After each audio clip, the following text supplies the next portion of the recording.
ബഹുമാനപ്പെട്ട സയ്യിദുനാ ഖളിർ അലൈഹിസ്സലാം മഹാനവറുകൾ അള്ളാഹുവിൻ്റെ പൊരുത്തം വിചാരിച്ച വല്ലതും തരണേന്ന് പറഞ്ഞാൽ അപ്പം കൊടുക്കും. എന്താണോ കയ്യിലെടുത്ത് കൊടുക്കും. ഒരു ദിവസം ഒരാൾ വന്ന് ചോദിക്കുമ്പോൾ ഒന്നും കൊടുക്കാനില്ല. എന്തെങ്കിലുമൊക്കെ തരണം, പടച്ചോനെ വിചാരിച്ച് വല്ലതും തരണം എന്ന് പറഞ്ഞപ്പോൾ അങ്ങനെ ചോദിച്ചാൽ കൊടുക്കാതിരിക്കുന്ന കറാഹത്താണ് ഹുക്കുമനുസരിച്ച്. വല്ലതും തരണം എന്ന് പറഞ്ഞപ്പോൾ ഒന്നും കൊടുക്കാനില്ലല്ലോ. അപ്പം ആ മഹാനുഭാവൻ പറഞ്ഞ ഒരു കാര്യം നിങ്ങൾ ചെയ്യും, എന്നെ ഒരടിമച്ചന്തയിൽ കൊണ്ടുപോയിട്ട് വിറ്റേക്ക്, കിട്ടുന്ന കാശ് നിങ്ങൾ എടുത്തോളൂ, എൻ്റെ കയ്യിലൊന്നും തരാനില്ല. ഈ വസ്ത്രം ഞാൻ ഊരിത്തന്നാൽ പിന്നെ ഞാൻ നഗ്നനായി പോകും, അതുകൊണ്ട് അതൊരു വിഷമല്ലേ, എന്നെ നിങ്ങൾ കൊണ്ടുപോയിട്ടേക്ക്. ഇത് ഖളിർ അലൈഹിസ്സലാമാണ് ചോദിച്ച ആൾക്കറിയില്ല. അടിമച്ചന്തയിൽ കൊണ്ടുപോയി വിറ്റു. മഹാനവറുകളെ വിൽപ്പന നടത്തി കിട്ടിയ കാശ് വാങ്ങി മുപ്പര് പോയി. അടിമയെ വാങ്ങാൻ വന്ന കൂട്ടത്തിൽ ഒരാള് ഖളിർ അലൈഹിസ്സലാമിനെ വാങ്ങിപ്പോയി. വാങ്ങിയ ആൾക്കും അറിയില്ലത് ഖളിർ അലൈഹിസ്സലാമാണ്. പുരേ കൊണ്ടുപോയി, വീട്ടിൽ കൊണ്ടുപോയിട്ട് അടിമക്കുള്ള പണിയൊക്കെ ഏൽപ്പിച്ചു. പക്ഷെ ഈ അടിമയിൽ എന്തൊക്കെയോ ഒരു പുതുമ കാണുന്നുണ്ട്. വീട്ടിലെ ഒരു സൗകര്യമുള്ള റൂമും ഈ അടിമ സ്വീകരിച്ചില്ല. പുറത്തുണ്ട് ഒരു പൊളിഞ്ഞ ചെറിയ ഒരു റൂം. നിങ്ങൾക്ക് എവിടെ താമസം വേണ്ടത്? എനിക്ക് ആ പൊളിഞ്ഞ ആ ആല മതി എന്ന് പറഞ്ഞു. അതല്ല, അത് രാത്രി നിങ്ങളെ വന്ന് ആരെങ്കിലും ശല്യം ചെയ്യും? ഇല്ലല്ല, അതാണ് നല്ലത്, ഞാൻ അവിടെ കിടന്നോളാം, നിങ്ങൾ വീട്ടിൻ്റെ ഉള്ളിലൊക്കെ കിടന്നോളൂ, കുഴപ്പമൊന്നുമില്ല എന്നോ. ഇതെന്താ ഇങ്ങനെ പറയുന്നത്? അപ്പോൾ അത് വെറുതെ പറയാമായിരിക്കും കരുതി. കുറച്ച് കഴിഞ്ഞ് ആ ഉടമസ്ഥൻ ഒരു നാട്ടിലേക്ക് പോകുമ്പോൾ, ഇവിടെ ഒരു പണിയൊക്കെ ചെയ്യാനുണ്ട്, നിങ്ങളെ ഏൽപ്പിച്ചാൽ ബുദ്ധിമുട്ടാകും. ഇല്ലല്ല, ഞാനൊക്കെ ചെയ്യും, നിങ്ങൾ എന്നെ ഏൽപ്പിച്ചോളൂ എന്ന് പറഞ്ഞു. ആ കാണുന്ന കല്ല് ഇവിടേക്ക് കൊണ്ടുവന്ന് വെച്ചാൽ ഒക്കെ കൂടി കൊണ്ടുവന്ന് വെക്കണ്ട, കുറഞ്ഞ കല്ലുകൊണ്ടെന്ന് വെച്ചാൽ മതി. ഇവിടെ വലിയൊരു മതിൽ കെട്ടാനാണ്. അതിൽ നിന്ന് ഒരു കാൽ ഭാഗം കല്ല് കൊടുന്നു വെക്കണം. അദ്ദേഹം വൈകുന്നേരം വന്ന് നോക്കുമ്പോൾ 10 ആൾ എടുക്കേണ്ട പണിയാണ്. ആ കല്ല് മൊത്തം ഇവിടെ എത്തിയിട്ടുണ്ട്. അപ്പൊ ഈ യജമാനൻ ചിന്തിക്കണം, ഇതെന്താ സംഗതി, ഇതാരാണിപ്പോ, എന്താ ഇപ്പൊ ഇയാളെ ആരോഗ്യത്തിന്റെ മാറ്റം? ആ കല്ല് മൊത്തം ഒരാൾക്ക് ഇന്നത്തെ ഒരു ദിവസത്തെ പണി കൊണ്ട് എത്തിക്കാൻ കഴിയില്ലല്ലോ, എന്താ അത് ചെയ്തിരിക്കുന്നത്? ഇതറിയന്നെ വേണമല്ലോ. അങ്ങനെ മറ്റൊരു ദിവസം പോകുന്ന സമയത്ത് പറഞ്ഞു, ആ കല്ല് ഉപയോഗിച്ച് ഇവിടെ ഒരു മതിൽ കെട്ടണം, കുറഞ്ഞൊരു ഭാഗം നിങ്ങൾ കെട്ടിയാൽ മതി, ബാക്കി പിന്നെ അടുത്ത ആഴ്ച പിറ്റത്താഴ്ച അങ്ങനെ കെട്ടി പൂർത്തിയാക്കാന്ന് പറഞ്ഞു. അത് പറഞ്ഞ് കുറച്ച് അപ്പുറത്ത് പോയിട്ട് ഒന്ന് രഹസ്യമായിട്ട് നോക്കി എന്താ പതി ഏർപ്പാട് എന്നറിയാം. അപ്പോഴാണ് മനസ്സിലായത് ഒരു സാധാരണ ആളല്ല. കാരണം കല്ലങ്ങോട്ട് എടുത്ത് വെക്കുമ്പോഴേക്ക് വരി ലെവലാകാണ്. നമ്മളങ്ങനല്ലോ, വരി ലെവലാകണമെങ്കിൽ ആദ്യം ഒന്ന് പിടിക്കണം, പിന്നൊന്ന് കാർ അങ്ങോട്ട് വലിച്ച് ഇങ്ങോട്ടൊന്ന് വലിച്ച് അതിൻ്റെ വാട്ടർ ലെവലൊന്ന് നോക്കി മറ്റേ ലെവലൊന്ന് നോക്കി എല്ലാ ലെവലും നോക്കണം, തേച്ച് റെഡിയാക്കി, അഥവാ ഒരു കുരിപ്പുണ്ടെങ്കിൽ ചെത്തി മിനിക്ക് റെഡിയാക്കി ഒക്കെ വേണം, അല്ലെങ്കിൽ പിന്നെ പണി കിട്ടൂല. അപ്പോൾ അത് ശരിയാക്കി എടുക്കണം. ഇത് കല്ല് വെക്കുമ്പോഴേക്ക് മതിൽ റെഡിയാകും, അടുത്ത കല്ല് വെക്കുമ്പോഴേക്ക് മതിൽ റെഡിയാകും. അങ്ങനെ പെട്ടെന്ന് വൈകുന്നേരം വന്നപ്പോൾ മതിലിൻ്റെ പണിയൊക്കെ കഴിഞ്ഞു. 20 ആളെ പണി ഒറ്റടിക്ക് ആ മതിൽ ഫുള്ളായിട്ട് പെടുത്ത്. അപ്പോൾ പറഞ്ഞു, നിങ്ങൾ സത്യം ചെയ്ത് ഞാൻ ചോദിക്കുന്നു, നിങ്ങളോട് പറയണം നിങ്ങൾ ആരാണ്. ഞാൻ ആരാണെന്ന് പറയാം, പക്ഷേ നിങ്ങൾ എനിക്കൊരു വിഷയം ചെയ്തേന്. ആരാന്ന് പറഞ്ഞാൽ എന്നെ വിട്ടേക്കണം, എന്നെ നിങ്ങൾ സ്വതന്ത്രമാക്കി വിട്ടേക്കൂ. എന്നാ ഞാൻ ആരാന്ന് പറഞ്ഞുതരാം. നിങ്ങളെ വിട്ടേക്കാം, നിങ്ങൾ പറഞ്ഞോളൂ. അന ബല്യ ബിൻ മൽക്കാൻ, ഞാൻ ബല്യ ബിൻ മൽക്കാനാണ്. അപ്പോഴേക്ക് യജമാനൻ പേടിച്ചുപോയി. നിങ്ങളാണോ ഖളിർ അലൈഹിസ്സലാം? അതെ, ഞാനാണ് ഖളിർ അലൈഹിസ്സലാം. എന്നോട് മാപ്പാക്കണം, നിങ്ങൾ എന്നോട് തെറ്റും ചെയ്തിട്ടില്ലല്ലോ, നിങ്ങൾ ചെയ്തത് ശരിയല്ല. ഞാൻ അടിമയായിക്കൊണ്ടിരിക്കുമ്പോൾ നിങ്ങൾ വാങ്ങിക്കൊണ്ടുവന്നു, നിങ്ങളെന്താ തെറ്റിയത്? നിങ്ങളോട് മാപ്പാക്കണം, നിങ്ങളെന്താ തെറ്റ് ചെയ്യണ്ടേ? തെറ്റ് ചെയ്തിട്ടില്ലല്ലോ, നിങ്ങൾ നല്ല തന്നെ ചെയ്തത്. നിങ്ങൾക്കൊരു അടിമയെ വേണം, ചന്തയിൽ എന്നെ കണ്ടു വാങ്ങിക്കൊണ്ടുവന്നു, എന്താ തെറ്റ്? ഞാനല്ലേ ചന്തയിലെത്തിയത്, നിങ്ങൾ എങ്ങനെ ചന്തയിലെത്തി? അപ്പോഴാണ് ചരിത്രം പറഞ്ഞു കൊടുക്കുന്നത്. കാരണം അടിമയാളല്ലേ എത്തേണ്ടത്, ഇത് അടിമയല്ലല്ലോ, ഇത് സ്വതന്ത്രനാണല്ലോ. സ്വതന്ത്രനായിട്ട് പോലും ആ സാധുവിന് ഒരു കാശ് കിട്ടാൻ വേണ്ടിയിട്ടാണ് അടിമയായി നിന്നുകൊടുത്തത്. നിങ്ങൾ ആലോചിച്ച് നോക്കി. എന്നാലും സാധുക്കൾക്ക് കാശ് കിട്ടണമെന്നല്ലേ ചിന്ത. സുബ്ഹാനല്ലാഹ്, മഹാന്മാരൊക്കെ അങ്ങനെയാണ്. ഇത് പറഞ്ഞാൽ തീരൂല. സാധുക്കളോടൊപ്പം നിന്ന് സഹായിച്ചതാണ്. നമ്മുടെ ഈ പരിപാടിയുടെ ലക്ഷ്യവും സാന്ത്വനത്തിൻ്റെ ലക്ഷ്യം ഇതിൻ്റെ പിന്നിലുണ്ട്. ധാരാളം ആളുകൾ സംഭാവന തന്നിട്ടുണ്ട്, ഇനിയും സംഭാവന തരണം. ഒക്കെ അള്ളാഹു സ്വീകരിക്കുമാറാകട്ടെ. നിങ്ങൾ നോക്ക്, അള്ളാഹുവിൻ്റെ മാർഗത്തിൽ ചെലവഴിക്കാന്നുള്ളൊരു വിഷയം മനസ്സിലാക്കിയിട്ട് ഖളിർ അലൈഹിസ്സലാം ഈ സേവനങ്ങളും കാര്യങ്ങളൊക്കെ ചെയ്ത് ആ വീട്ടിൽ കൂടി അടിമയായിട്ടും പറഞ്ഞില്ലല്ലോ ഞാൻ ആരാണ്. ചോദിച്ചപ്പോ വിഷയം പുറത്തറിഞ്ഞപ്പോ, മഹാനവർകളെ, നിങ്ങൾക്ക് ഞാൻ ഇവിടെ സുന്ദരമായൊരു വീട് കെട്ടിത്തരാം. നിങ്ങൾ അങ്ങനെ പറയരുത്. നിങ്ങൾ എന്നെ സ്വതന്ത്രമാക്കി വിടുന്നല്ലേ പറഞ്ഞത്. നിങ്ങളെ ഞാൻ സ്വതന്ത്രമാക്കി, ഒരു തർക്കമൊന്നുമില്ല. പക്ഷേ നിങ്ങൾ പോകണ്ട, ഇവിടെ തന്നെ കൂടിക്കോളൂ. അതല്ല, എനിക്കിഷ്ടം ഞാൻ പോകലാണ്, നിങ്ങൾ എന്നെ ഒഴിവാക്കി തരണം. ആ യജമാനന് ദുആർന്ന് കൊടുത്ത് ഖദർ അലൈഹിസ്സലാം അവിടം വിട്ടു. അപ്പൊ ഒരടിമയായി നിന്ന് കൊടുത്തത് ഒരു പാവപ്പെട്ട മനുഷ്യൻ അള്ളാഹുവിനെ വിചാരിച്ച് വല്ലതും തരണേ എന്ന് പറഞ്ഞാലാണ്. അങ്ങനെ പറഞ്ഞത് കൊണ്ടല്ലേ ശരീരം അടിമയായി നിന്നുകൊടുത്ത് വിൽപ്പന നടത്താൻ അവകാശം കൊടുത്തത്. ഇത് ചെറിയൊരു സംഭാവനയല്ലല്ലോ. അതുകൊണ്ട് സംഭാവന കൊടുക്കണം, പാവപ്പെട്ടവർക്ക് സ്വതക്ക കൊടുക്കണം, അവരെ കണ്ടറിയണം, അവരെ വിഷമങ്ങൾ പരിഹരിക്കണം. രോഗികളായി കഴിയുന്ന എത്രയോ പാവങ്ങളുണ്ട്, അവർക്ക് കാര്യമായി കൊടുക്കാനൊന്നുമില്ലാത്തതുകൊണ്ട് ട്രീറ്റ്മെന്റ് അവർ കുറച്ച് വെച്ചിരിക്കുകയാണ്. ആരോഗ്യത്തിന് വേണ്ടി അവർക്ക് കൊടുക്കണം. പഠിക്കാൻ മിടുക്കരായ എത്രയോ കുട്ടികളുണ്ട്, പക്ഷേ പഠിക്കാൻ ഉയരങ്ങളിലേക്ക് പോകാൻ അവർക്ക് കഴിവില്ല. എന്നാൽ കൊടുക്കുന്നതും വലിയ സംഭാവനയാണ്, വലിയ ദൗത്യമാണ്. അതേ രൂപത്തിൽ വീട് വെക്കാൻ വിഷമിക്കുന്നവർക്ക് വീട് വെച്ച് കൊടുക്കുക, കിണറില്ലാത്തവർക്ക് കിണർ കുഴിച്ചു കൊടുക്കുക, പഠനോപകരണങ്ങൾ വാങ്ങിക്കൊടുക്കുക, ഇതൊക്കെ വലിയ സഹായമാണ്. വടിയില്ലാത്തവർക്ക് വടി വാങ്ങിക്കൊടുക്കുക, വെളിച്ചമില്ലാത്തവർക്ക് വെളിച്ചെത്തിച്ചു കൊടുക്കുക. വയറിംഗ് ഒക്കെ ചെയ്യണമെന്നുണ്ട്, പക്ഷെ വില കൂട്ടി നോക്കുമ്പോൾ കഴിയൂല. ഞാൻ വയറിങ് എൻ്റെ വക ചെയ്തു തരാം, കറണ്ട് നിങ്ങൾ ശരിയായിക്കോളി എന്ന് പറയാം.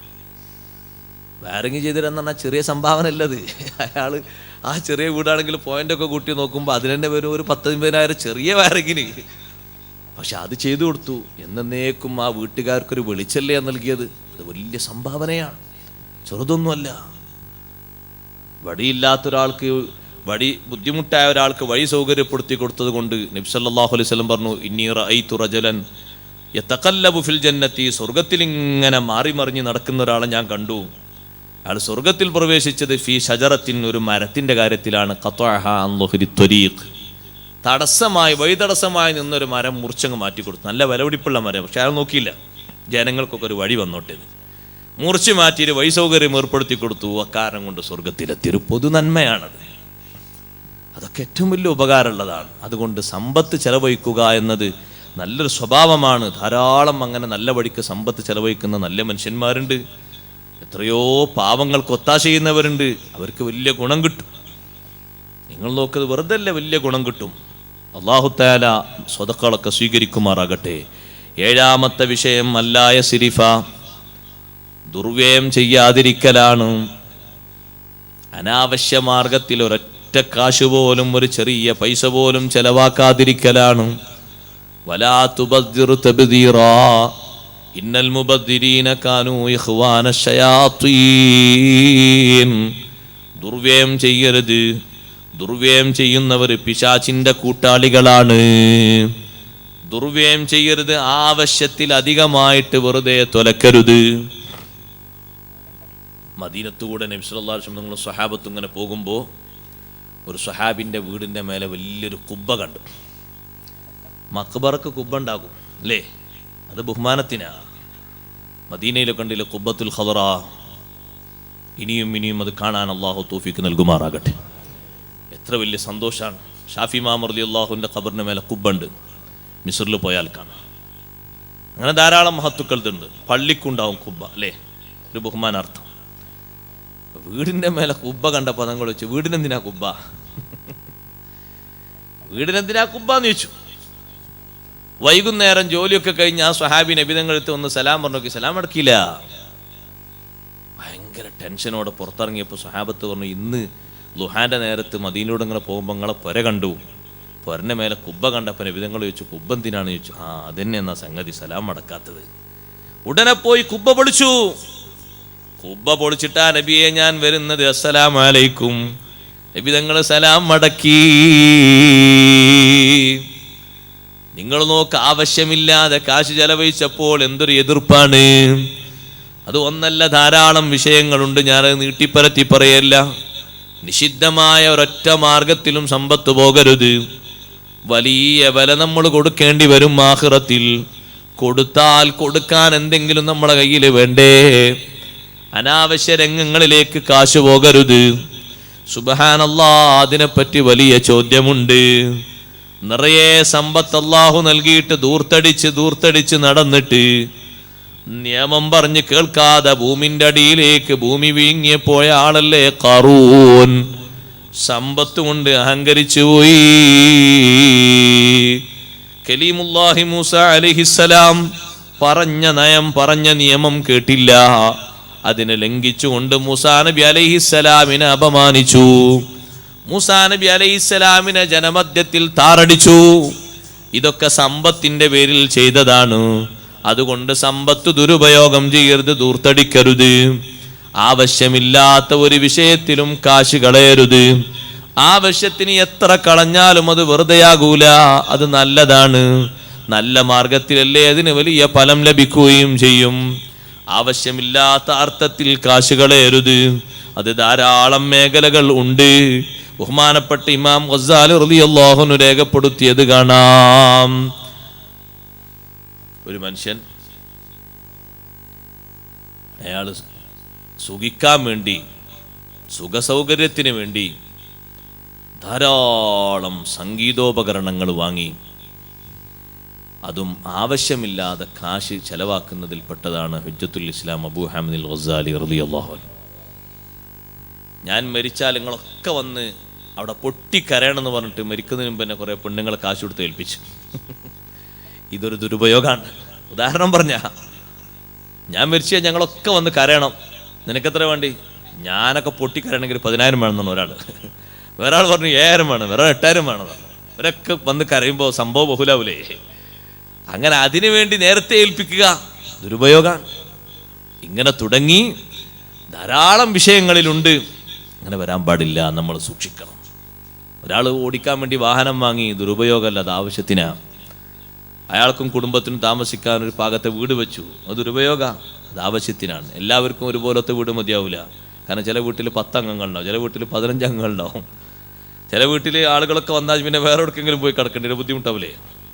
അപ്പോൾ ഈ സ്കൂൾ ലീവിനൊക്കെ മറ്റുള്ള ആൾക്കാരൊക്കെ വീട്ടിൽ വരും. ആര്? പുറത്ത് കെട്ടിച്ചയച്ച് വിട്ട പെങ്ങന്മാരും കുട്ടികളൊക്കെ. ഓരോരുത്തരുടെ കൂടെ 3 ആൾക്കാരുണ്ടെങ്കിൽ അതിന് ഇത്ര സ്ഥലം വേണം. അപ്പോൾ അതിന് കുറച്ച് വിശാലപ്പെടുത്തിയിട്ട് അത്യാവശ്യം പാകപ്പെടുത്തി ഉണ്ടാക്കി. അതൊരു മോശമല്ല, അത് ആവശ്യത്തിനാണ്. അല്ലെ പിന്നെ അവരവിടെ കൊണ്ടുപോയി കിടത്തും, തോട്ടത്തിലോ? അവർക്ക് കിടക്കാൻ സ്ഥലം വേണ്ടേ? അപ്പം അതിന് സൗകര്യപ്പെടുത്തിയൊക്കെ ഉണ്ടാക്കി.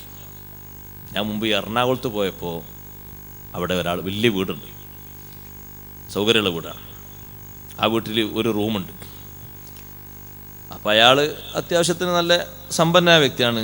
അപ്പം എന്നോട് പറഞ്ഞു, ഉസ്താദേ, ഞാൻ ഈ ഒരു റൂം ഉണ്ടാക്കിയത് കുട്ടികൾക്കൊന്നും ഇതിൻ്റെ ആവശ്യമില്ല, അവർക്കൊക്കെ സെപ്പറേറ്റ് ഉണ്ട്. അപ്പം ഞാൻ ചോദിച്ചത് അധികാവൂലേ? അധികാവൂല. ഇതിവിടെ വന്ന് കുടുങ്ങുന്ന ഒരുപാട് ആൾക്കാരുണ്ട്. ചിലപ്പം ചിലർ ട്രെയിൻ കിട്ടാതെ കുടുങ്ങും, ചിലരിവിടെ ഹോസ്പിറ്റലിലും മറ്റും വന്നിട്ട് റൂമില്ലാതെ കൊടുക്കും. അവർക്കൊക്കെ കിടക്കാൻ സൗകര്യത്തിനാണ് ഈ റൂം. അത് വെറുതെ ആകുമോ? വെറുതെ ആകൂല, നല്ല കൂലി കിട്ടുന്നതിന്. 1 രൂപ വാടക വാങ്ങാതെയാണ് സഹായം ചെയ്യുന്നത്. എത്ര ആൾ കുടുങ്ങിപ്പോകും? എല്ലാവർക്കും എല്ലായിടത്തും കിടക്കാൻ പറ്റുമോ? കിടന്നാൽ തന്നെ ചിലർക്ക് ഉറക്കം വരുമോ?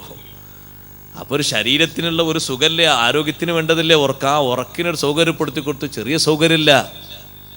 ഞാൻ പറഞ്ഞു, ഇത് ഊർത്താകൂല, അതിന് നല്ല കൂലി കിട്ടും. കാരണം നിങ്ങൾ ഉദ്ദേശിച്ചത് കുറേ റൂമുണ്ടായിട്ട് ഇങ്ങനെ അഹങ്കരിക്കുക എന്നുള്ളതല്ല, അത് ഉപയോഗപ്പെടുത്താനുള്ള മാർഗമല്ലേ. അപ്പോൾ അദ്ദേഹം പറഞ്ഞു, ഞാൻ ആ റൂമിൽ 2 ദിവസം കൂടിയപ്പോൾ അദ്ദേഹം പറഞ്ഞു, കഴിഞ്ഞ ആഴ്ച ഈ റൂമിൽ ഒരു ഭാര്യയും ഭർത്താവാണ് താമസിച്ചിരുന്നത്. അപ്പോൾ അവരെന്താ സംഗതി? അവർ ഒരു കുടുംബത്തെ അന്വേഷിച്ച് വന്നാണ്. ആ കുടുംബക്കാരിവിടെ ഉണ്ടായിരുന്നു മുമ്പ്. പക്ഷെ അവരിവിടെ എത്തുന്നതിൻ്റെ ഒരാഴ്ച മുമ്പ് കുടുംബക്കാർ വേറൊരു ഭാഗത്തേക്ക് പോയി. അപ്പം അവിടേക്ക് യാത്ര ചെയ്യണമെങ്കിൽ ഇനിയും ഒരുപാട് പോകണം എന്ന് കരുതിയിട്ട് അവരിവിടെ വിശ്രമിച്ചു ഒരു ദിവസം. അങ്ങനെ വിശ്രമിച്ചു പോയതാണ്. അങ്ങനെ കുടുങ്ങുന്ന ആൾക്കാരില്ലേ, അവർക്കൊക്കെ ഒരു സഹായത്തിന് എത്ര സ്ഥലത്ത് കാണാം അങ്ങനെ സൗകര്യങ്ങൾ ഏർപ്പെടുത്തി കൊടുത്തത്, ധാരാളം കാണാം. ചില സ്ഥലങ്ങളിലൊക്കെ വിശ്രമിക്കാൻ വേണ്ടി, യാത്രക്കാർക്ക് വിശ്രമിക്കാൻ വേണ്ടി സൗജന്യമായി ഉണ്ടാക്കിയ സ്ഥലങ്ങൾ കാണാം. ഒരാളുണ്ടാക്കിയത് യാത്രക്കാർക്ക് വിശ്രമിക്കാൻ, അവരെ വസ്തുക്കളൊക്കെ വെച്ച് അവർക്ക് ഇടക്കൊന്ന് വിശ്രമിക്കാൻ, 1 ദിവസം 2 ദിവസമൊക്കെ ഒന്ന് വിശ്രമിക്കാൻ വേണ്ടി. വലിയ ഉപകാരമല്ലേ അത്?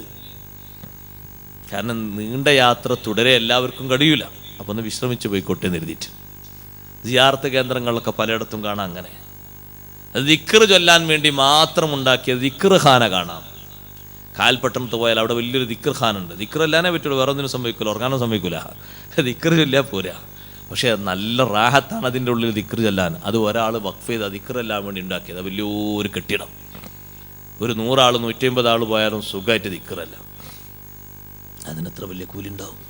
സമ്പത്തെല്ലാം ചിലവഴിച്ച് ദൂർത്തല്ല, ആവശ്യത്തിന് വേണ്ടി ചിലവഴിക്കണം. അനാവശ്യകരമായിട്ടൊന്നും ചിലവഴിക്കരുത്. അള്ളാഹു നമ്മളെ കാത്തുരക്ഷിക്കുമാറാകട്ടെ. 8ാമത്തൊരു കാര്യം, സ്വന്തത്തിനൊരു നിലക്കും അഹങ്കാരം സ്വീകരിക്കരുത്. ഞാനൊരു വലിയ ആളാകണം എന്നൊരു താല്പര്യം ഉണ്ടാകരുത്.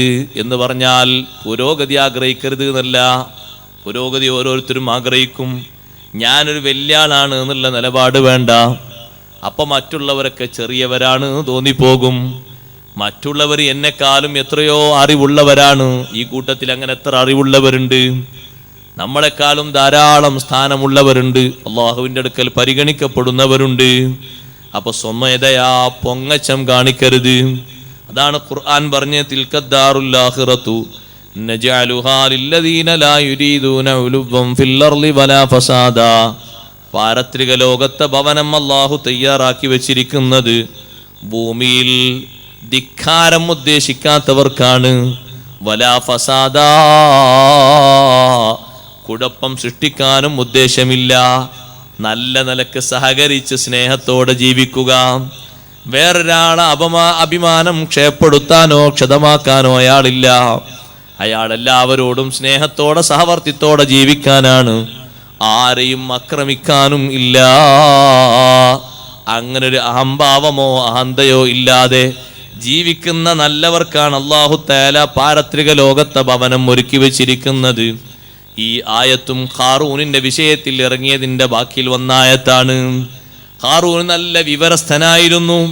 മൂസാ നബി അലൈഹിസ്സലാമും ഹാറൂൻ നബിയും കഴിഞ്ഞാൽ തൗറാത്ത് കൊണ്ട് നല്ല വിവരമുള്ള ആളാണ് ഖാറൂൻ മുതലാളി.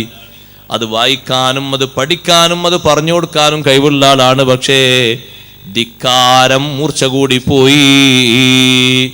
ജനങ്ങൾ ഖാറൂനോട് പറഞ്ഞു, ഖാറൂനെ, നിനക്ക് അല്ലാഹു തആലയാണ് ഈ സമ്പത്തൊക്കെ തന്നത്. അതുകൊണ്ട് അഹ്സിൻ കമാ അഹ്സനല്ലാഹു ഇലൈക്, അല്ലാഹു തആല ഔദാര്യം ചെയ്തതുപോലെ നീ മറ്റുള്ളവർക്ക് ഗുണം ചെയ്യണം. വലാ തബ്ഗിൽ ഫസാദ ഫിൽ അർളി, ഭൂമിയിൽ അക്രമം ചെയ്യരുത്, കുഴപ്പമുണ്ടാക്കരുത്. അത് അല്ലാഹു ഒരു നിലക്കും തൃപ്തിപ്പെടൂല, റബ്ബ് ശിക്ഷിക്കും. ഹാറൂൻ പറഞ്ഞെന്താ അറിയോ? കിബറിന്റെ വർത്തമാനം. ഇന്നമാ ഊതീതുഹു അലാ ഇൽമിൻ ഇൻദി, സമ്പത്തൊക്കെ എൻ്റെ വിവരം കൊണ്ട് കിട്ടിയതാണ്. ഇന്നമാ ഊതീതുഹു അലാ ഇൽമിൻ ഇൻദി, എനിക്ക് വലിയ വിവരമുണ്ട്. ആ വിവരം അനുസരിച്ച് എനിക്ക് കിട്ടിയതാ, ഞാൻ സമ്പാദിച്ചതാണ്. അല്ലാഹു തആല തന്നതാന്നുള്ളത് പറ്റ മറന്നു. അപ്പോഴാണ് അല്ലാഹു ചോദിച്ചത്, അവലം യഅലം അന്നല്ലാഹ ഖദ് അഖ്ലക മിൻ ഖബ്ലിഹി മിനൽ ഖുറൂനി മൻ ഹുവ അശദ്ദു മിൻഹു ഖുവ്വതൻ വഅക്സറു ജംആ. ഇവനെക്കാളും ആൾബലമുള്ള കൈകരുത്തുള്ള എത്ര പേരെ അല്ലാഹു തആല ഇതിനു മുമ്പ് ശിക്ഷിച്ചിട്ടുണ്ട്. അതിവൻ അറിഞ്ഞിട്ടില്ലയോ? അതുകൊണ്ട് അങ്ങത്തെ പൊങ്ങച്ചം കാണിച്ച് അഹങ്കാരം കാണിച്ച് മൂസാ നബി അലൈഹിസ്സലാമിനെ താറടിക്കാൻ വേണ്ടി നിന്നപ്പോ ഫഖസഫ്നാ ബിഹി വബിദാരിഹിൽ അർള, അവനെയും അവന്റെ കൊട്ടാരത്തെയും നമ്മൾ ഭൂമിയിലേക്ക് ആഴ്ത്തിക്കളഞ്ഞു. എത്ര സംഘശക്തി ഉണ്ടായിരുന്നു! ആർക്കെങ്കിലും സഹായിക്കാൻ പറ്റിയോ? ആർക്കെങ്കിലും കൈപിടിക്കാൻ പറ്റിയോ? ഭൂമി അങ്ങ് അടിയിലേക്ക് വലിച്ചു കളഞ്ഞു. അവന്റെ സമ്പത്ത് പിൽക്കാലത്ത് ഉപയോഗപ്പെടുത്തിയിട്ട് അവനോടൊരു അനുകമ്പ ആർക്കും തോന്നരുത് എന്ന് കരുതിയിട്ടല്ലേ അവന്റെ കൊട്ടാരമടക്കം അല്ലാഹു തആല ഭൂമിയിലേക്ക് ആഴ്ത്തിയത്. ഒന്നും പുറത്ത് ബാക്കി വെച്ചില്ലല്ലോ. തലേ ദിവസം അവന്റെ കൂടെ നിന്നിരുന്ന ആളുകൾ, മൂസാ നബി അലൈഹിസ്സലാമിന്റെ താക്കീത് കേട്ടിട്ട് മടങ്ങിയ ആളുകൾ, പിറ്റേ ദിവസം ആ സ്ഥലത്ത് വന്നിട്ട് അവർ പറയാണ്, ലൗലാ അമ്മന്നല്ലാഹു അലൈനാ ലഖസഫ ബിനാ, അല്ലാഹ് നമ്മക്ക് വലിയ അനുഗ്രഹം ചെയ്തത് കൊണ്ട് നമ്മൾ രക്ഷപ്പെട്ടു. അല്ല, ഖാറൂന്റെ കൂടെ ഒരു സീറ്റും പ്രതീക്ഷിച്ച് നമ്മൾ നിന്നിരുന്നെങ്കിൽ നമ്മളെയും ഭൂമി ആഴ്ത്തിക്കളയുമായിരുന്നു. ഖാറൂന്റെ കൂടെ നിൽക്കണ്ടട്ടോ, മാറിക്കോളി, ഭൂമി ഇപ്പൊ വിഴുങ്ങാൻ പോകാണ് മൂസാ നബി അലൈഹി സ്വലാം പറഞ്ഞു. അപ്പൊ കുറച്ചാൾക്കാർ കൂടെ തന്നെ നിന്നു. ജയിച്ച ഏതായാലും ഉറപ്പാ ഖാറൂന്റെ കൊട്ടാരത്തിൽ ഒരു റൂം എങ്ങനെയും കിട്ടും, ഒരു ജോലി എങ്ങനെയും കിട്ടും. മുങ്ങിപ്പോയി, തായോട്ട് താന്നുപോയി. ഫഹുവ യതജൽജലു ഇലാ യൗമിൽ ഖിയാമ, ഖിയാമത്ത് നാൾ വരെ താന്നുകൊണ്ടിരിക്കുകയാണെന്ന് ഹബീബ് റസൂലുള്ളാഹി സ്വല്ലല്ലാഹു അലൈഹി വസല്ലം പറഞ്ഞില്ലേ? എത്ര കടുപ്പപ്പെട്ട വിഷയമാണ്. അതുകൊണ്ട് കിബർ വരാൻ പാടില്ല, വലിയർത്താനം വരാൻ പാടില്ല, നല്ലോണം സൂക്ഷിക്കണം. കിബർ തോന്നാൻ പാടില്ല. എന്തിൻ്റെ പേരിലും കിബർ വരാൻ പാടില്ല. കിബർ വലിയ വിഷയമല്ലേ. ഇബ്ലീസിനെ അക്കോലത്തിലേക്ക് മറിച്ചത് കിബറല്ലേ സഹോദരങ്ങളെ. വലിപ്പം തോന്നിയതല്ലേ ഇബ്ലീസിന്, ഞാനാണ് വലിയ ആള്. അതുകൊണ്ട് അങ്ങനെ തോന്നാൻ പാടില്ല. നമ്മളൊക്കെ അള്ളാഹുവിൻ്റെ മിസ്കീന്മാരായ അടിമകളാണ്. അള്ളാഹു നമുക്ക് ഖൈറേറ്റി തരട്ടെ. 9ാമത്തെ അടയാളം അൽ മുഹാഫളതു അലസ് സ്വലവാത്തിൽ ഖംസ്. 5 നിസ്കാരങ്ങളിൽ പതിവായി ശ്രദ്ധിക്കുക. 5 ഫർള് നിസ്കാരങ്ങൾ പതിവായി ശ്രദ്ധിക്കുക, ഒന്നും വിടാൻ പാടില്ല. അള്ളാഹു അങ്ങനെ പതിവായി ശ്രദ്ധിക്കാനാണ് പറഞ്ഞത്. ഹാഫിളു അലസ് സ്വലവാതി വസ്സലാത്തിൽ വുസ്താ. എപ്പോഴെങ്കിലും നിസ്കരിക്കാനല്ല, പതിവായി നിസ്കരിക്കാനാണ്. പ്രായപൂർത്തിയും ബുദ്ധിയും ശുദ്ധിയും ഒക്കെ ഉണ്ടായിട്ട്, പ്രായപൂർത്തിയും ബുദ്ധിയും വകതിരിവൊക്കെ വന്നിട്ട് സഹോദരങ്ങളെ നിസ്കാരത്തിൻ്റെ വിഷയത്തിൽ പരിഗണിക്കാതിരിക്കരുത്. അകാരണമായി നിസ്കാരം കൈയൊഴിക്കരുത്. എന്ന് പറഞ്ഞാൽ അകാരണമായി എന്ന് പറഞ്ഞാൽ ഒരു കാരണം ഇപ്പുറത്തുണ്ടല്ലോ. ഉറക്ക് അനിയന്ത്രിതമായി ഉറക്ക് വന്നിട്ട് നിസ്കാരം ഖളായി പോയി, നിസ്കരിച്ചത് വീട്ടണം, അതിൻ്റെ പേരിൽ ശിക്ഷിക്കപ്പെടൂല. എന്നും അങ്ങനെ 7 മണിക്ക് 8 മണിക്ക് എണീറ്റ് സുബഹി നിസ്കരിക്കുന്നവനെ പറ്റിയല്ല, അതോൻ്റെ പതിവാണത്, പതിവ് മാറ്റണം, അതിതിൽ കൂട്ടൂല. അതേ സമയത്ത് എന്നും അതായി നിസ്കരിക്കുന്ന ആള് അയാൾക്ക് എന്താണെന്നറിഞ്ഞോയില്ല, അയാളങ്ങ് ഉറക്കിൽ പെട്ടുപോയി, അല്ലെങ്കിൽ വിളിച്ചിട്ട് അറിഞ്ഞില്ല, അല്ലെങ്കിൽ മറ്റു രൂപത്തിലൊന്നും അറിഞ്ഞില്ല, ഖളാ വീട്ടിയാൽ മതി, അല്ലാഹു ശിക്ഷിക്കൂല. മറ്റൊന്നുള്ളത് മറതിയാണ്. പ്രായം കൂടുതലാകുമ്പോഴോ സന്തോഷം കൂടുതലാകുമ്പോഴോ ടെൻഷൻ കൂടുതലാകുമ്പോഴോ ഒക്കെ മറതി വരും. മറന്നുപോയി നിസ്കരിച്ചാൽ മതി, ആ വിഷയത്തിൽ ശിക്ഷയില്ല. അതേ സമയത്ത് നമ്മുടെ മറ്റു കാരണങ്ങളൊന്നും ഇതിന് കാരണമല്ല. രോഗം നിസ്കാരം പിന്തിക്കാനുള്ള കാരണം അല്ല. ആരോ മരിച്ചു, ആരോ ജനിച്ചു, അല്ലെങ്കിൽ ഭാര്യ പ്രസവിച്ചു, മക്കള് പ്രസവിച്ചു, അതൊന്നും നിസ്കാരം പിന്തിക്കാനുള്ള കാര്യമല്ല. വേറെ ഒന്നും കാരണമായി കൂട്ടൂല. പഠനവും അധ്യാപനവും കാരണമല്ല. നിസ്കാരം വളരെ പതിവായി ശ്രദ്ധിക്കണം, സൂക്ഷിക്കണം. ഒരു നിലക്കും അതിൽ നിന്ന് ശ്രദ്ധ മാറിപ്പോകരുത്.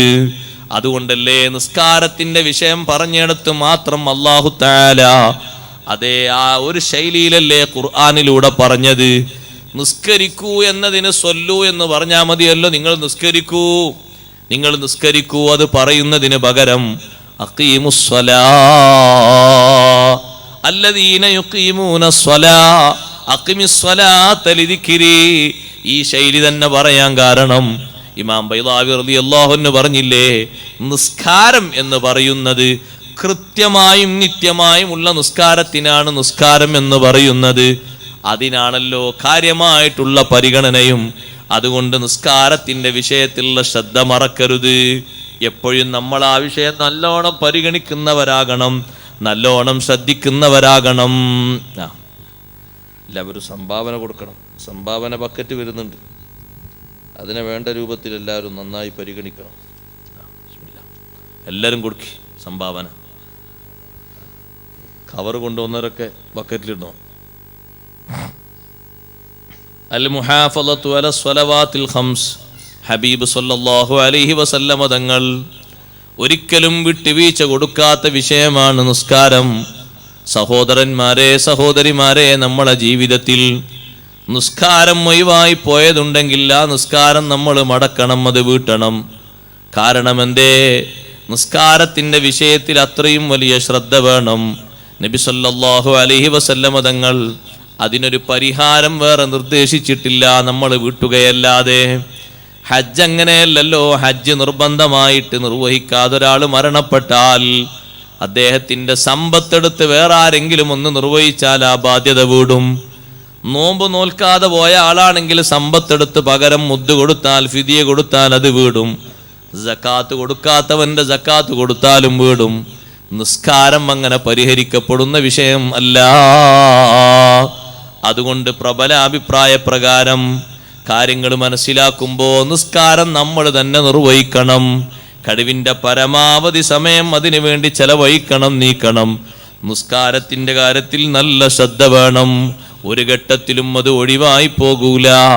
ബുദ്ധി നിലനിൽക്കുന്ന കാലത്തോളം നിസ്കാരം ദായിമായി നിലനിർത്തണം.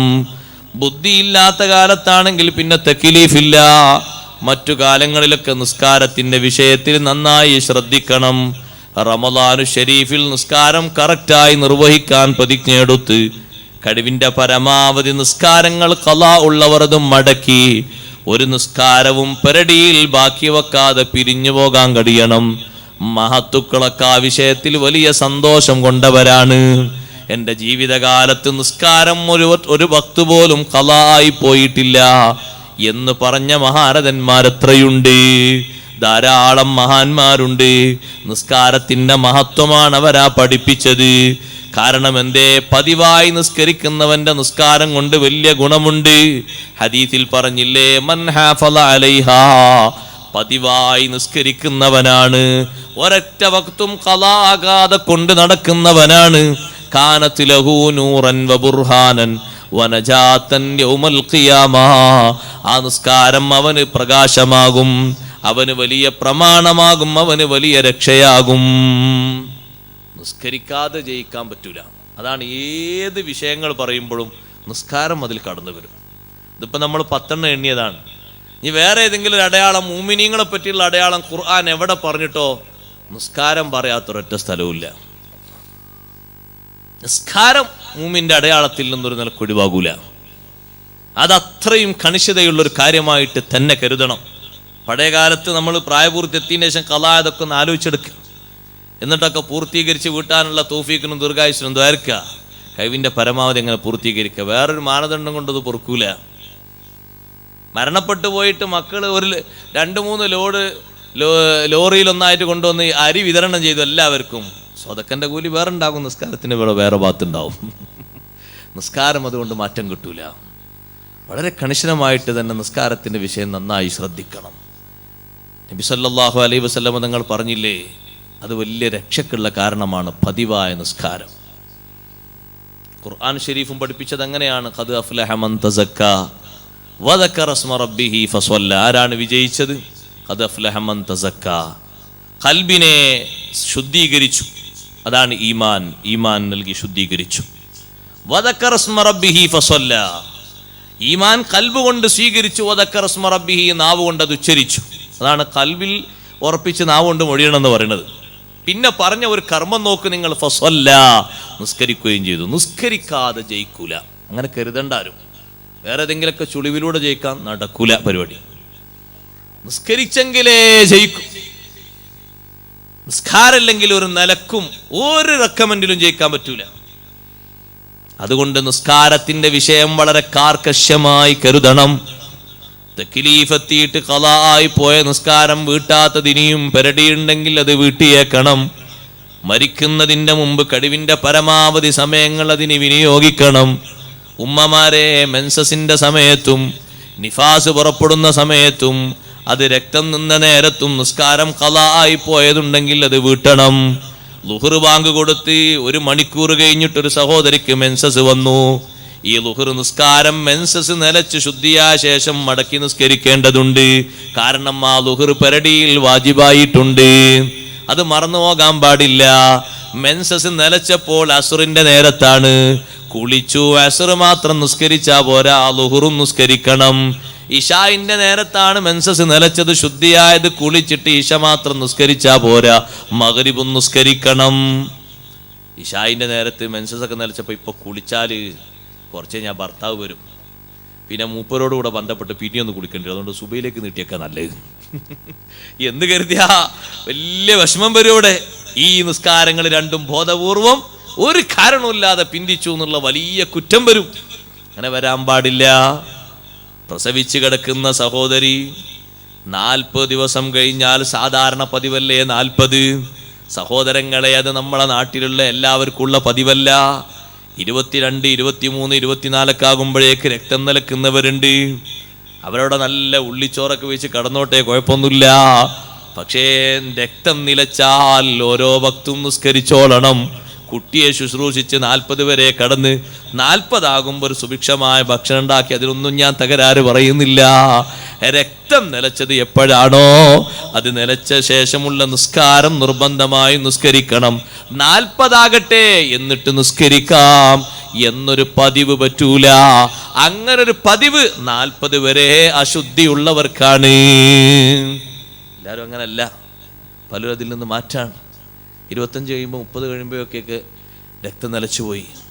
അവർ കുളിച്ചിട്ട് നിസ്കരിക്കണം, ഓരോ ഭക്തിരും നിസ്കരിക്കണം, മുതലെടുത്ത് നിസ്കരിക്കണം. അവർ കുട്ടീനെ ശുശ്രൂഷിച്ച് കടന്നോട്ടെ, അതിനും തകരാറില്ല. അത് കുട്ടീനെ നോക്കാനും പരിപാലിക്കാനും അല്ലേ. പക്ഷെ 40 ആയിട്ടേ നിസ്കരിക്കാവൂ എന്നൊരു നയമല്ല.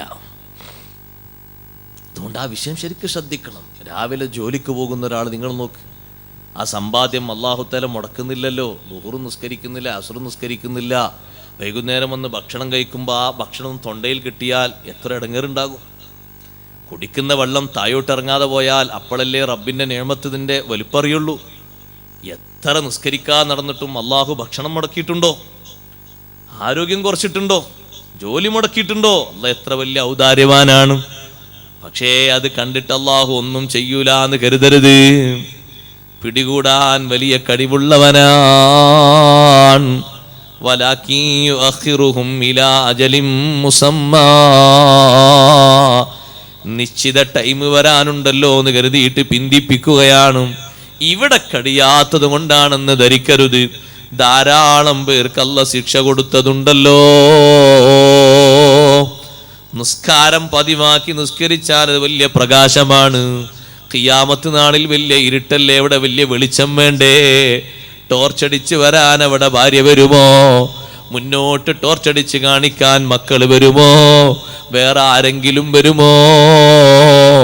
വെളിച്ചത്തോടെ മുന്നോട്ട് പോകുന്ന മുഅ്മിനീങ്ങളെ പിന്നാലെ മുനാഫിക്കുകൾ വന്നിട്ട് ഉൻദുറൂനാ നഖ്തബിസ് മിൻ നൂരിക്കും, ഒന്ന് ഞങ്ങൾക്ക് വേണ്ടി വെയിറ്റ് ചെയ്യണേ, നിങ്ങളെ പ്രകാശത്തിൽ നിന്ന് അല്പം ഞങ്ങൾ സ്വീകരിക്കട്ടെ എന്ന് പറയുമ്പോൾ മുഅ്മിനീങ്ങൾ അവരോട് പറയുമല്ലോ, ഖുർആൻ പഠിപ്പിച്ചില്ലേ, ഇർജിഊ വറാഅക്കും ഫൽതമിസൂ നൂറാ, വന്ന വഴിക്ക് തിരിച്ചു പോയിക്കോളൂ, വേറെ ഭാഗത്ത് പോയിട്ട് നൂറ് തേടിക്കോളൂ, ഞങ്ങളൊരു നൂറും നിങ്ങൾക്ക് തരില്ല.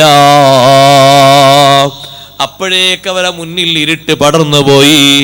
നല്ല പ്രകാശത്തോടുകൂടെ അവിടെ നടക്കണ്ടേ, പ്രമാണം വേണ്ടേ, ഐഡന്റിറ്റി കാണിക്കണ്ടേ?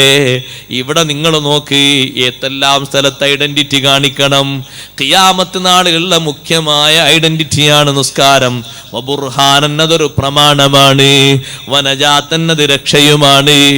അത് പതിവാക്കാത്തവനോ, അതേ പതിവായി നിസ്കരിക്കാത്തവൻ, അവൻ വെള്ളിയാഴ്ചയൊക്കെ പള്ളിയിൽ പോകും, പിന്നെ പെരുന്നാളിനും പോകും, ആ ഒരു നിസ്കാരേ ഉള്ളൂ.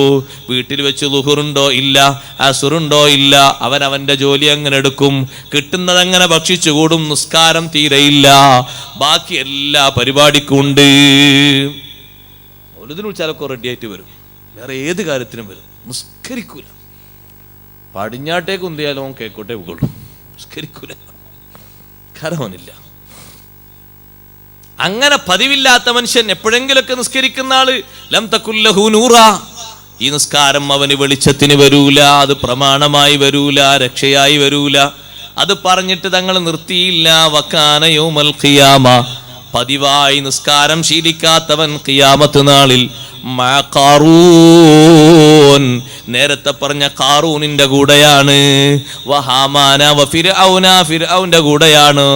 ലക്ഷക്കണക്കിന് കുരുന്നുകളെ നിർദാക്ഷിണ്യം കൊന്ന ഭരണാധികാരിയല്ലേ ഫിർഔൻ.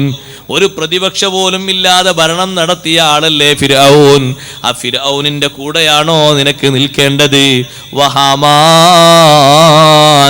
ആ ഫിർഔനിന്റെ പ്രൈവറ്റ് സെക്രട്ടറി ആയ ഹാമാന്റെ കൂടെയാണ്. വഉബയ്യ് ഇബ്നു ഖലഫിൻ അഷ്റഫുൽ ഖൽഖ് സല്ലല്ലാഹു അലൈഹി വസല്ലം, തങ്ങളെ കൈകൊണ്ട് വെട്ടേറ്റ് മരണപ്പെട്ടു പോയ ശത്രുവല്ലേ ഉബയ്യ് ഇബ്നു ഖലഫ്, അവന്റെ കൂടെയാണോ നിൽക്കേണ്ടത്? നമ്മൾ ആലോചിക്കണം. പതിവായി നിസ്കരിക്കുന്നവരാര കൂടെയാണ്? മഅന്നബിയീന വസ്സുദ്ദീഖീന വശുഹദാഇ വസ്സാലിഹീൻ. അപ്പൊ ഖാറൂനിന്റെ സൊഫിലല്ല നിൽക്കേണ്ടത്, ഫിർഔനിന്റെ സൊഫിലല്ല നിൽക്കേണ്ടത്, ഹാമാന്റെ സൊഫിലല്ല നിൽക്കേണ്ടത്. അതുകൊണ്ട് നിസ്കാരത്തിന്റെ പതിവായ ശ്രദ്ധ എപ്പോഴും സൂക്ഷിച്ചു കൊണ്ട് നടക്കണം. അല്ലാഹു തആല തൗഫീഖ് നൽകുമാറാകട്ടെ. നിസ്കാരത്തിൽ നല്ല ക്ഷമ പാലിക്കണം. വഅ്മുർ അഹ്ലക ബിസ്സലാത്തി വസ്തബിർ അലൈഹാ. അല്ലാഹു തആല കൽപ്പിച്ചില്ലേ, കുടുംബക്കാരോട് നിസ്കാരം കൊണ്ട് കൽപ്പിക്കണം. നബിമാരൊക്കെ അവരെ കുടുംബക്കാരോട് നിസ്കാരം കൊണ്ട് കൽപ്പിച്ചിട്ടുണ്ട്. നിസ്കാരം ഇല്ലാത്തൊരൊറ്റ നബിയുല്ലല്ലോ. എല്ലാ നബിമാർക്കും അല്ലാഹ് നിസ്കാരം കൊടുത്തിട്ടുണ്ട്. വഔഹൈനാ ഇലൈഹിം ഫിഅലൽ ഖൈറാത്തി വഇഖാമസ്സലാത്തി വഈതാഅസ് സക്കാ. എല്ലാ നബിമാർക്കും നമ്മൾ നിർദ്ദേശം കൊടുത്തിട്ടുണ്ട്, നിസ്കാരം നിലനിർത്തണം. നിസ്കരിക്കാതിരിക്കാൻ പറ്റൂല. നിസ്കരിക്കാൻ മടിയുള്ള ചില ആൾക്കാർ പറയും, ഞങ്ങളിപ്പോൾ നിസ്കരിക്കേണ്ടതില്ലാത്ത ഒരു മർത്തബയിൽ എത്തിയിട്ടുണ്ട്, അതുകൊണ്ടാണ് നിസ്കരിക്കാത്തത്. അങ്ങനെ ഒരു മർത്തബല്ല. അങ്ങനെ ഒരു മർത്തബ ഉണ്ടാകണമെങ്കിൽ ലോകത്ത് അത് ഹബീബ് റസൂലുള്ളാഹി സ്വല്ലല്ലാഹു അലൈഹി വസല്ലം തങ്ങൾക്ക് ഉണ്ടാകുന്നത്. അതിൽ വേറെ മർത്തബ നമ്മുടെ ആർക്കും ഇല്ല, അക്മലായ മർത്തബ.